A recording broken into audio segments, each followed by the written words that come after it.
Charge sheet আমি 17 ডিচেম্বৰৰ আগতে দিব লাগে। মই টাৰ্গেট দিছোঁ যে 8 তাৰিখমানৰ ভিতৰতে যাতে দিব পাৰে আৰু আমি সকলো ফালৰ পৰা এতিয়া প্ৰস্তুত। বিদেশত যদি কিবা ঘটনা হয় চাৰ্জশ্বিট দিয়াৰ আগতে গৃহ মন্ত্ৰালয়ৰ এটা অনুমোদন লাগে।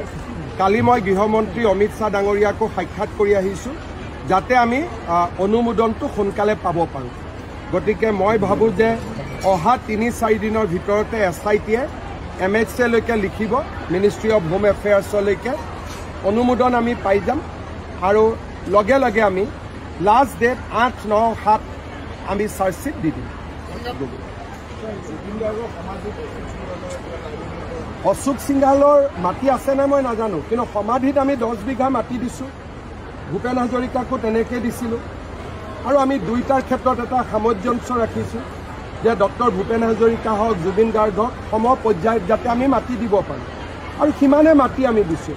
কিন্তু মাটিৰ সোঁফালে কোন আছে, বাওঁফালে কোন আছে এইটো মুখ্যমন্ত্ৰীয়ে কিয় চাব? সেইটোতো চোৱা মোৰ কাম নহয়। কিন্তু ভূপেন হাজৰিকাৰ সমাধি, জুবিন গাৰ্গৰ সমাধি আমি সমান মাটি দিম। যদি কম বেছিও আছে আমি মিলাই দিম।